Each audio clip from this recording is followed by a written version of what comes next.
Well, welcome to our Growing Together with WNAC and the NAFWB offices. Tonight's discussion is on discipleship and deviled eggs. So we're excited to hear from Miss Kristi Johnson.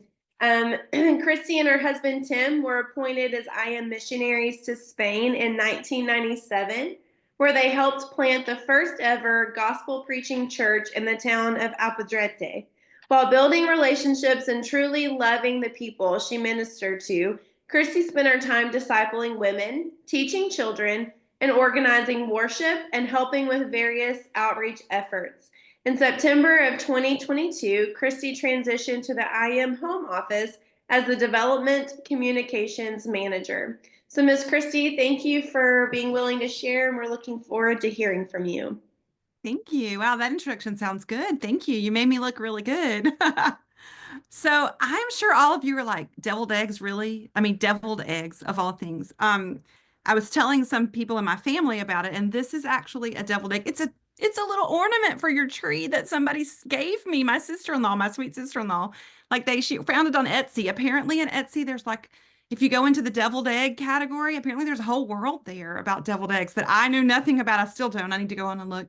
But I have a great little Christmas ornament. It's not real. I would break a tooth if I ate this, that I can remember this talking to you guys about. So that's really cool. So I wanted to just start. I was going to tell you a little bit about myself, but it looks like Anna covered that. So we'll just jump on in here to some of the stuff I wanted to talk about and that I thought we could talk about together. I'm really excited to see so many familiar names and faces, literally from California to Michigan to Missouri, Indiana signing on right now. We just have people from South Carolina, all over, all over. This is so exciting. I don't know how many of you remember Miss Amy Robinson, but she was a missionary with IM to Uruguay for many years. Miss Amy passed away about a year ago, and she passed away actually on March 1st. And I started thinking about her and thinking about her legacy during the time that she passed away. And I was thinking that while she reached out to many, many women and many families over in Uruguay where they were serving, she actually had an impact on my family through my husband. When they would go on their times in the States, their furloughs, they would often travel to Michigan, which is where my husband is from. And because he's from a pastor's family, of course, they went to their home and they had lots of experiences with the Robinsons, Paul and Amy. And my husband, Tim, would literally lie under the table and listen to all the adult conversations happening. That was like where he first got to be sort of discipled and get to hear all about the Robinsons and how they, especially she, but both of them, pursued people for the sake of the gospel. And that's really what discipleship is, just pursuing people. And I think about that time that they ministered to my husband in a way that who would have thought lying under the table you're going to get ministered to.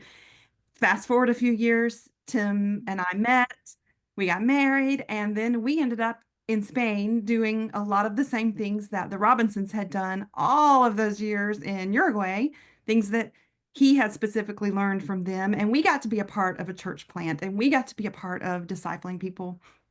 And we got to carry on a little bit of their legacy to more people on a different continent. That's kind of how discipleship works. It just kind of just keeps going. It's a cycle. That's really what it is. Discipleship is just sorry, I almost knocked over my drink here. It's just a journey of spiritual growth that you take with somebody. And so basically it's a believer when we're believers and we come along someone and we fellowship with them, we talk with them, we witness, we pray, we study the Bible. We really just do life with people. I mean, a lot of times we hear about discipleship and we hear of D groups and we hear of all of these things that are super complicated, and it's really not that complicated. It's really pretty simple. It's just doing life with people. I actually decided to Google how many books there are on discipleship. Let's see. There were over 193,000 books, and that came up in like a 1 second Google search. 193,000 books on discipleship. So there are a lot of discipleship books, but it's not that complicated. It's something that probably you're already doing in your life, and something maybe some of you want to do better, or you want to learn about, or you just want to hear maybe some of my experiences of what some things we've done. So when I started thinking about it, that's where the crazy idea of deviled eggs came into my mind. I was thinking about just regular old deviled eggs, the ones like your grandma would make in that. Somebody actually sent me a picture of this today, somebody who's in this chat, of an old-timey deviled egg container, the Tupperware ones that were like rectangles and had the two sections. Somebody sent me that today. Just those kind of deviled eggs, the kind that your grandma made on Sunday with roast and fried chicken or whatever. But I'm curious, how many of you, I only see a few on the screen, so you guys are going to have to speak for the rest. How many of you have ever made deviled eggs? Those of us who are on the screen. Yeah, okay, so we got all the hands up. All of us have made deviled eggs. I have. It takes a little bit of patience. It takes a little bit of work. And when you think about it, it probably takes a lot of patience and a lot of work because every egg needs special attention. Every egg has to be touched in your hand, right? Like you can't just throw it in a crock pot. It needs special attention. It needs to be boiled and peeled and sliced and hollowed out and then mixed with the ingredients and then restuffed back in the egg. And then the most important part is getting it into the fridge without it getting crushed with all of the other food that you made, like figuring out how to like get those deviled eggs. That was why that Tupperware was so important because it had that lid and it protected our eggs that we'd worked so hard on. So they're not necessarily easy to make, but they are so, so worth it. I've heard people say that's the star of the table. Well, I kind of agree. I mean, it has that little bit of sweetness and that little bit of tartness, and it's just perfect with a Sunday meal at grandma's house. And I need to stop thinking about the eggs because now, I'm thinking I want to eat some deviled eggs. So let's get back to what we're here for tonight. I have seen tons of recipes for deviled eggs. And all of the recipes are different. And all of the recipes have one main ingredient. And I've asked this before, and people have said, mayonnaise. Probably yes. I'm not going to argue. I've never had a deviled egg without mayonnaise, but the one main thing is the egg. You cannot have deviled eggs without the egg. And the egg is really the main thing. And that's how discipleship needs to be. No matter how we do discipleship, it needs to have one main ingredient, and that's Jesus. That's the base of whatever our discipleship is going to look like, the gospel and Jesus. So if you're already here today, you already know that really well. You've probably all read Romans 1:16. It talks about, for I am not ashamed of the gospel of Christ. That's that deviled egg. It's the power unto salvation to everyone who believeth, to the Jew and to the Greek. And then this passage in Romans chapter 1 leads us through what we've all heard of as the Romans road to salvation. And it's really how we disciple someone. We just walk with them down, basically, the Romans road to salvation.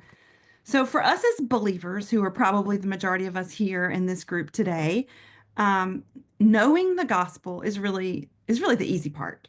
We have that kind of as a part of our DNA. We know what we believe. We've studied it.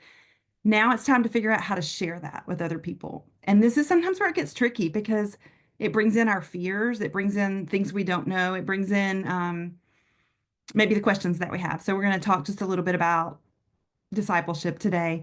Discipleship, just like making those deviled eggs, it can be time consuming. Peeling the eggs, especially when they don't pop off in that one felt swoop. Don't you love it when that happens? When you're peeling an egg and it's just that one big piece, that little wet stuff. I don't even know what that stuff's called, but it's, when you're picking out and it's sticking, oh, and I know there's ways to make that not happen. I'm still figuring all that out, but I think about the times I have spent picking the little pieces off because it can be time consuming to make eggs just like discipleship. When we were missionaries in Spain, I was involved in several different discipleship groups, but I'm thinking of one specific group. These ladies would come to our house every week and we would basically do life together. We would study the Bible, we would read. There was always coffee, which meant cleaning my house because I'm going to have all these people over.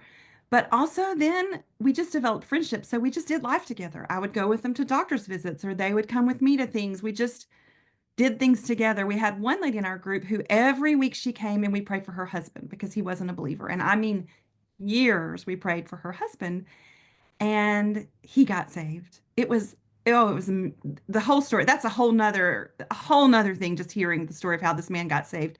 But it actually was through watching, The War Room. Do you guys know that movie by the Kendrick brothers, I think it is? Yeah. So he came to our church one night when we were showing this movie, and that movie changed his life. And he is now like working in a church. It's unbelievable. Anyway, I'm totally getting off track, but we prayed for this man for years. It was really, really time consuming, but it was not impossible. Just like the deviled eggs. Another thing is it doesn't always happen when it's convenient. Deviled eggs, making them, because if you're making deviled eggs, it's like generally maybe a Sunday meal. So you got to get up early Sunday morning and make them, or you got to make them Saturday so that they're ready for when you come in from church, pull out that platter, serve those deviled eggs. Not always convenient. I also met with another group of ladies in Spain at a time that was not convenient. We met on Wednesday nights. We probably met for about 15 years for our Bible study, and our Bible study started at 9:30 p.m. That is not convenient for it to, and when I say start, that means we got there at 9:30. We talked another 30 minutes or so before we ever got started. So we started at 10. Midnight, we were kind of shutting it down. I was getting home after talking afterwards at like 1 in the morning. That was not convenient ever. But those friends are we had some of the sweetest moments. They're some of my closest friends in the world. And I would give anything to go back and have another, I don't know, Nicodemus like Bible study with these friends of mine because while it wasn't convenient, just like the deviled eggs, it was so, so worth it. I actually still talk with this ladies group, get texts every single day. Have gotten texts today from this same group. And we've been back in the States now a couple of years. There's another principle. Discipleship, just like deviled eggs, can be messy. Think about when you're making those eggs, you're peeling them and all the stuff, and then you start filling them and you lay them down and they flip or they slide or whatever. And then you're through with it and you have a million dishes because you've got the bowl you did this in, the bowl you did this in, the spoon, the whatever the pot you boiled the eggs in. It's messy. Discipleship can be messy like that. There were opportunities in Spain where I had to get into really messy stuff. There were people that needed to be confronted, and that is not easy, and nobody likes that. Least of all me. I'm thinking of a specific case where I had to talk to somebody about something that was going on in her life that really needed just to be talked to, and it kind of happened in the middle of our life because we both had little girls at the time. We took them to the park. The girls were riding their bikes. We're sitting on the park bench.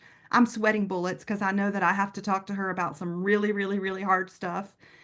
Um, Absolutely not what we think like the beautifully pictured classrooms and discipleship has to happen on park benches, in car rides, on a train, in the hair salon. It can happen in all kinds of places because remember, it's just doing life with people. And sometimes you have to bring in those messy moments, and that is not easy and not fun. And sometimes we just have to get our hands dirty, like when we're making deviled eggs. As you all know, there is absolutely no perfect way to make deviled eggs because we all make them probably like our mothers or our grandmothers made them. Um, if you guys would open the chat box, I would love to see your answers. I want you to tell me, like, start naming ingredients that you put in your deviled eggs. And if we repeat some, that's fine too. I already mentioned one. Let's see what you guys put. Can you find the chat box down at the bottom? Oh, good. There we go. Oh, paprika, Kim. Yeah, that's what makes them pretty. Yeah, I don't always get to that point. That's my dream is to put the paprika, the pickle relish, ooh, mustard, Miracle Whip. Oh, look, we have Miracle Whip and Dukes. We got to like duke it out here for the best mayonnaise. Pickle juice. That's a good one. Just the pickle juice, Heather. Seasoning salt, Debbie. That's a good one. I haven't heard potato chips. Cooking, you put potato chips in your deviled eggs. I want some of your deviled eggs. Oh my words, bacon bits, Phyllis. Yeah. Oh, you guys have sugar. Yes. I don't put sugar, but I can only imagine that makes them really, really good. Yeah, just a pinch. Pepper. I'm seeing all the things.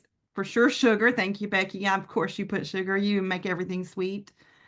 I sweet homemades. Oh, Mona put homemade sweet pickle relish. I love it. And hers is some of my favorites. So I will eat your deviled eggs for sure. So interesting. Recently I was with somebody and they told me they put vinegar. None of you have put that, but there's all kinds of things. So as you can see, we don't all do it the same way. We don't all put sugar. Like, was it cookie? Did you say sugar? No. Potato chips. We don't put potato chips like cookie. That's what it was. Yeah. Um, we all do it differently. There's not just one way to do discipleship.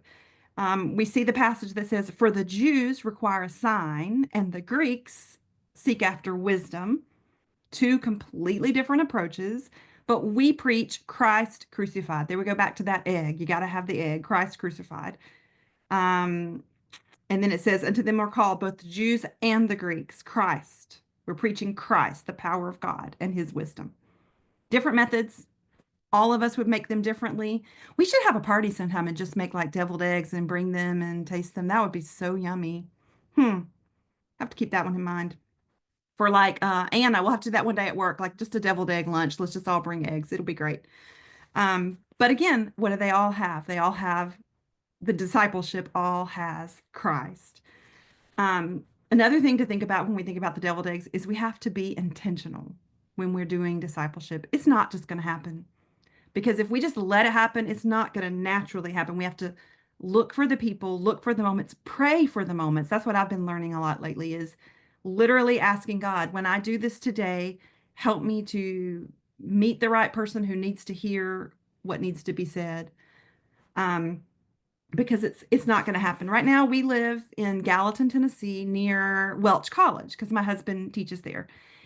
And I have an incredible opportunity to get to be with a lot of students. And, it's a part, I have to work that into my schedule. I work all the way across town. I don't work really close to the college, but we like to have students over and we make a point to have students over. And I count it as a true privilege to get to have them at our house or go meet one of the girls for coffee, just getting to be a part of leading our denomination into the future. And that's intentionality.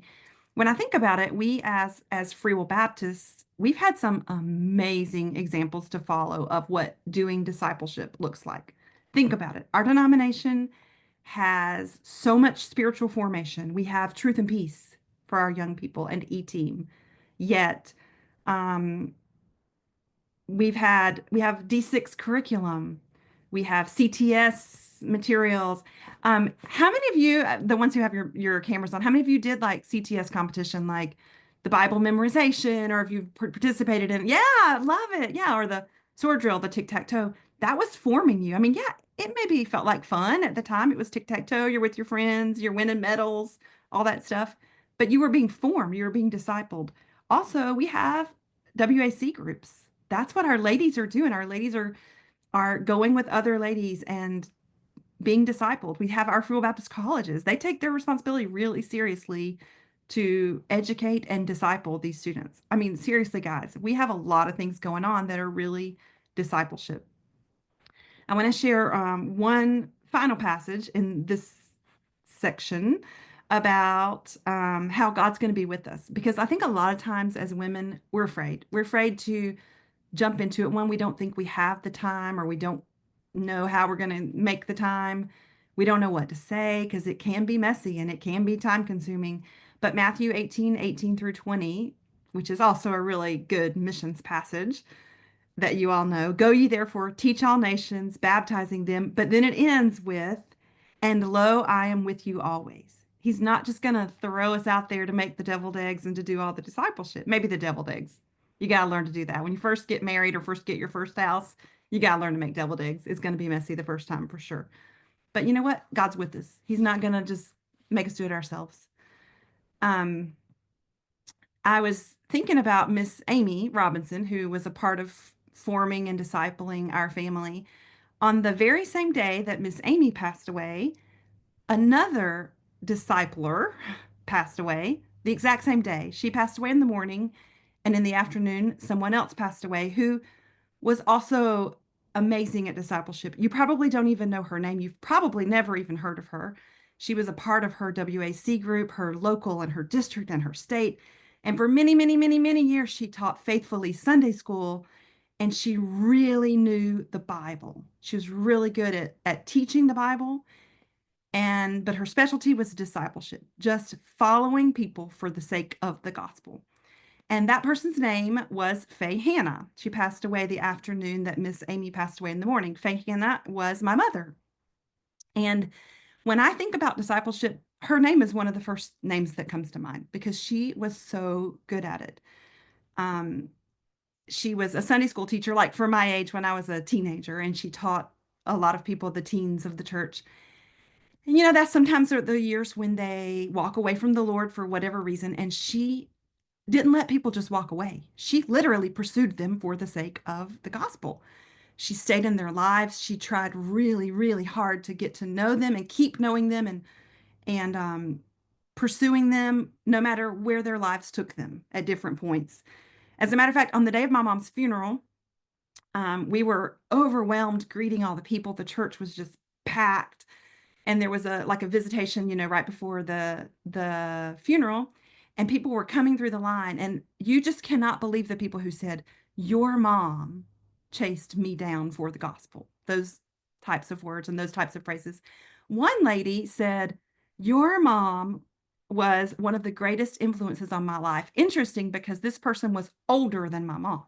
So you don't always have to be the older one to do the discipling. My mom was the younger one. It was somebody that she rode to work with every day. And it was about an hour away where they worked. And they did discipleship in the car. And they would stop at Sonic and get a slushie, and they would stop at the grocery store on the way home. That was just um the way that my mom ministered to this person. And this person was like, "I'm so thankful for your mom." Right there in the car, she discipled me. When we were in that line, another person came up. It was interesting because this guy, it was a man and his wife, he was about my age. And as soon as my eyes met his, I said, "Robbie." I hadn't seen Robbie since high school, y'all. I mean, it had been a long time. It's been a long time since I've been in high school. And when I did, the woman with him, which I'm going to assume was his wife, said, "Robert?" I'm like, "Yes, yes, yes, Robert." I'm sure he goes by Robert now, whatever. I hadn't seen him in forever. But Robbie, I'm going to call him Robbie because that's how I knew him. He handed me this card. And later on, I opened it. And this is what he wrote in it. He said, "Words cannot express how much Miss Fay means to me. When I lost my way, she and your dad found me, gave me a hug, and invited me back to church." Amazing that somebody said that about my mom. My mom had discipled this young man who, as he said, lost his way and was invited back to church. Um, she went, she found him, she pursued him for the sake of the gospel. That makes me think of the way God pursues us. The song that a lot of us sing, "Your goodness is running after me. It's running after me." That's what we need to do. Sometimes people need us to run after them. When my mom wasn't teaching Sunday school, or organizing her Women Active for Christ, WNAC, which it was back then, Women's Auxiliary Meetings. You know what she was doing? She was making deviled eggs. No lie. Their church had this plan that if there was a death or somebody was sick, everybody knew their food to take. It was like a meal plan or meal train. I don't know. And so my mom's designated food was deviled eggs. So I'm sure that she always had, eggs in the fridge that she was going to quickly boil. When she hears somebody's on their deathbed, she just had to start boiling the eggs because she knew it was coming. She was going to make these deviled eggs and she was going to deliver them. That was my mom's thing. She was the deviled egg lady. And so she did that for years and years and years. She would make those deviled eggs. And I was thinking about her doing that, and I was thinking, probably all of us have some woman or somebody in our life who was like my mom, following Robbie and lots of other people through the years, chasing them down for the sake of the gospel, somebody who's made an impact on us, somebody who followed us. I don't know. We probably don't have time and space here to talk about it, but I'd love if anybody wants to write in the chat a phrase, just describe that person. You don't have to tell us the person's name, but how they made you feel. Like, what did this person do for you? Like in this case of this Robbie, who now goes by Robert, your mom and dad did this. I'm seeing that some people are writing. It looks like some people are writing. Just the impact that it changed, or I mean, it could take you a second to write it, so I'm going to give you a second to just kind of think here because I'm really curious to see your answers.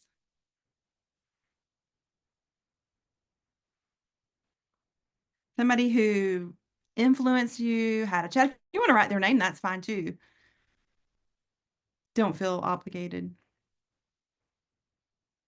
Do I see little dots? If not, I'm going to move on. It was like texting when you're waiting for somebody to text you back and you're like, "Are they writing me?" Oh, somebody called me frequently just to check on what was happening. Isn't that amazing when somebody is thinking of you and wants to hear how you're doing? That's a part of discipleship. I mean, obviously there's a biblical part that we need to be sharing the word, but sometimes it's just that making sure you're okay. Becky named somebody who, when she was at a church here in the youth, she led the youth choir. Oh, I love that. She never gave up on me. Even when I messed up, you never messed up, Becky. She always encouraged me to just keep going in the right direction. God wasn't done with me. God was absolutely not done with you. Think of all the people that wouldn't have been impacted, Becky, if Sue Smith had not chased after you, pursued you for the sake of the gospel.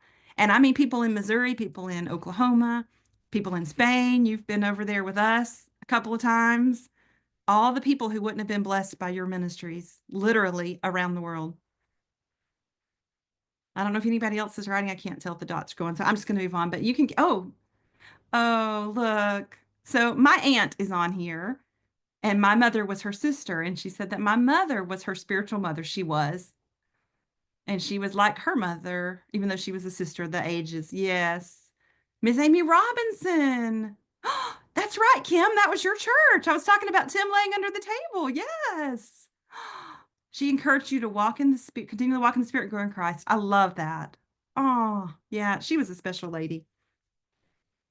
Y'all can keep writing if you want, or you can just listen. I'll keep going. Um, I go to these leadership conferences. I've been a part of these conferences where we learn how to lead people, but like simple things. I mean, sometimes you're like, wow, that was profoundly simple. Why didn't I think of that myself? But one of the things that we often do is we say meaningful relationships are formed when we reveal ourselves to others. Try to keep my hands on the camera, and they reveal themselves to us. And at this conference, we actually do all these motions and it reminds me of the importance of us opening ourselves to others so that they will open themselves to us. That's really where meaningful relationships start and how we can begin the discipleship process. We just have to talk. Now, you guys, we're good at that. We are ladies. We are good at the talking side, right? Um, I'm good at the talking side. I need to be a little better at the listening and other side. There's all kinds of different conversations. There's the conversation when somebody shows up at your door and they're trying to sell you something and you're doing all you can to get that door closed, or you don't even open it. But if you do open the door, it's that 15-second, they want to sell you something and you slam the door. There's that kind of conversation. Then there's the conversation that maybe it's an acquaintance and you let them in and they might sit on your sofa, your couch for just a few minutes. Okay, that's a 5-minute conversation. But really, those deep spiritual conversations come when somebody makes it all the way into the kitchen or to the table. They always seem to happen over table. There's just something about food, right? I mean, there's just something about food that makes people open up. And it could be food in your home, it could be a restaurant, it could be having a coffee with somebody. That's kind of when we get to those moments when people are ready to hear and have those deep conversations. I helped teach a class this past Sunday at church, and the little kids learned this verse, and it was 2 Timothy 4:2. It says, preach the word, be ready in season and out of season. That's kind of what it is, just being ready, letting the Lord open those doors when they need to open, and being willing to say what we need to say, even when it's the hard stuff. And that part's really hard. But so even though my little kids at church Sunday were learning about preaching the word and being ready, it's a principle we also need to learn. Um, a lot of times we need to just make sure our hearts are ready. Do we ask God for these opportunities? And when it happens, do we use them? I am speaking to myself. I am not speaking to anybody on this screen. I'm speaking to myself like, Kristi, you had an opportunity to say something. Did you do it, or to listen? Um, yeah, I need to take more advantage of that. Um, I loved seeing what you wrote. Somebody else wrote, oh, Becky wrote about Eunice Edwards, who led WAC, Women's Ministries, years ago, poured into me about missions when I was her scribe. Oh, I love that. And now you're a writer, Becky. Amazing. I wrote letters to missionaries for her when she was diagnosed with Parkinson's. Love that. Love it. Love reading all what you're saying. Love I just wish I could sit and have a meaningful conversation with all of you right now. I mean, really, this screen, I just don't like screens. I would rather just be sitting with you, having a coffee. That would be great. I work with a lot of women in the office where I work right now and that are younger than me. As a matter of fact, I just thought of it. I'm the oldest woman in the office, the oldest. They're young, they're great, they're in their 20s and 30s, but I learn from them every day. You don't have to be the younger learning from the older. I'm the older now and I'm learning from the younger, whether it's Canva or the latest thing on social media or just lots of things. I learn from these women that I'm with. And what I'm learning in these conversations with people is that it's more important to be interested in somebody than to be interesting. I'm going to say that again. It's more important in conversations to be interested in what the person is saying than to be interesting to the person. Yeah, a lot of times that's what we're doing. We're thinking of what we're going to say next. At least I am. How am I going to be more interesting? How am I going to not look dumb for not knowing what to say? Let me think of something that's going to sound really good. But the impact we can have is when we're interested in what the people are saying. So, Anna, if you will throw something in the chat box here that I wanted you guys to see. I did not do slides tonight or PowerPoint because I wanted to see your faces. If I had to put slides up here, I would literally be looking at my own screen, and I did not want to do that. I wanted to look at you guys and see your expressions and much better. So I have a couple of ideas for easy ways to start conversations. If you can't see that because it might be little, look, Cookie's putting her glasses on. I don't blame you at all, Cookie. You can probably just download it so you'll have it. Is that right, Anna? They can probably just drag it off or download it. You can see it a little bit I'll bigger. send it in our follow-up email too. Perfect. See, she's just taking care of all of you. Great. So let's look at some of these ways that we can start conversations. So you could say to somebody, what are your spiritual beliefs? This could be a person you've never met before. And it's not accusing because whatever they say answers this question. You're not saying you better believe what I believe. It's saying, what are your spiritual beliefs? Give them a chance to talk, give them a chance to share. Or what do you believe about God? Because some people could be like, I don't really know anything about God. Or they can have beliefs that you've never heard of. And that's when it's really important to be interested in what they're saying. Tell me more. Tell me more. I think the tell me is a great way to start almost any sentence. Tell me this. You could even ask, who do you think Jesus is? You might get a lot of answers. You might get the one you were hoping for. You might not get one you're hoping for. And sometimes I think we're afraid to get the answers that we don't know and understand. But we don't need to be afraid. We don't have to have all the answers. We just have to be interested as we're getting to know someone. Yes, we get to a point where we are sharing more beneath the surface. Or has anyone shared the gospel with you before? That's to me an interesting question. Is anyone, because at that point I could hear them saying, gospel, what do you mean by that? There's a survey, I'm sure a lot of you have heard about it, that was taken by people in the Bible Belt, you guys. People in the Bible Belt, 51% of people who go to church, I am not talking people who don't go to church, people who go to church don't even know what the Great Commission is. The study by Barna. So some people don't know what the gospel or the Great Commission is, and you get a chance to tell them if they reciprocate and ask. Or a final question, and I love how this one starts. Would you consider? You can start almost any conversation with tell me about and would you consider meeting with me to talk more? That's when deeper discipleship can happen. These are just kind of getting the conversation going. That's where the discipleship journey really starts right there. Would you consider talking more with me about these things? Remember, discipleship is just coming alongside people to witness, to pray, to study the Bible together, to fellowship, doing life.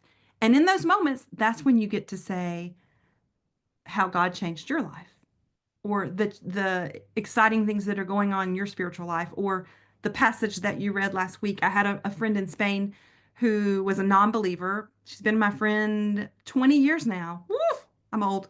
20 years now. And I invited her to church. I have invited her over and over and over and over. She would not come to church. But we would have coffee sometimes later on in the week, and she'd say, well, what did you do this weekend? And I'd be like, oh, we did this and this, and we went to church on Sunday, whatever. And she'd be like, really, what'd y'all talk about? I'm like, I'm just going to tell you what we talked about. Well, my husband preached about blah, blah, blah, whatever. And I had a chance to just talk to her about spiritual questions, even though she was saying, I don't want to hear that from your church. She's basically like, I don't care about all that. But then she kind of did. So it was interesting. Um, just doing life. And that was always over coffee. Again, we go back to the coffee, the meals, and the amazing, yummy deviled eggs. Um, I did want to share one more thing. I was telling you about how my mom passed away a little over a year now ago, and about the funeral and the packed church. I mean, our church, her home church, was so gracious. They just did a great job. We were at the funeral, it was packed. Then, you go to the processional in the cemetery, and then you come back. We came back to the church for a meal, and they had prepared it so beautifully. I mean, they even had a tree with red birds on it, like kind of like a Christmas tree, but a little tree, because my mom loved red birds. I mean, they really went all out, and it was just perfect. And they had this amazing meal, and they loved her well. This was in South Carolina. I'm from South Carolina. And as we were sitting there eating, I looked up and my eyes locked with one of the people that my mom had pursued for the sake of the gospel. It was one of her favorites throughout the years. We actually used this name like, oh, she's your favorite. We used to say that about this one person because my mom literally continued to follow this person even when this person spent many years out of church and away from the Lord. My mom would continually check on this person, and she loved her. She was from my Sunday school class years and years ago.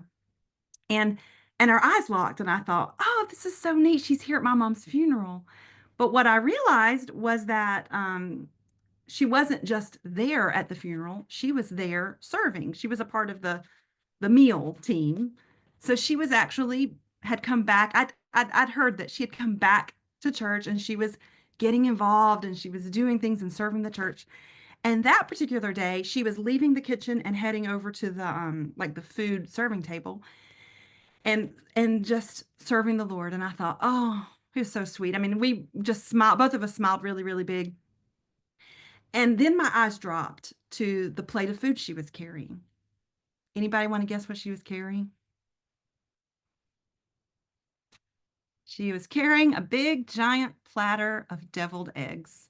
She was bringing the deviled eggs from the kitchen over to the serving table.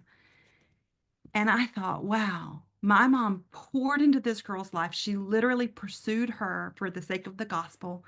And this girl was just doing what she'd been taught. She was serving others. She was serving the deviled eggs. Um, that's what discipleship is. It's a cycle. It just keeps going. When we disciple, others continue discipling, and they follow that example. So I want to ask you, I know you've all said you've made deviled eggs, but have you made the Christian? Can you say Christian deviled eggs? Is that like an oxymoron? I don't know. But have you made the discipleship deviled eggs where you've been poured into by these names that we saw on the screen, and now you get to continue that cycle by pouring in to someone younger than you, someone your age, or even someone older than you? It could easily be that. It's messy, it's time consuming, it's not always convenient, doesn't happen when and how we always want to happen, but it is so worth it. It is the star of the table. It is delicious with the roast. It's the deviled egg. It's the sweetness, the tartness of sharing the gospel with somebody. Um, and that's what we get to do. We get to just keep this example going. So um, that's kind of what I wanted to share, my little story about deviled eggs. I don't know what you have planned, Anna. I don't know if you wanted to do some discussion time. We can certainly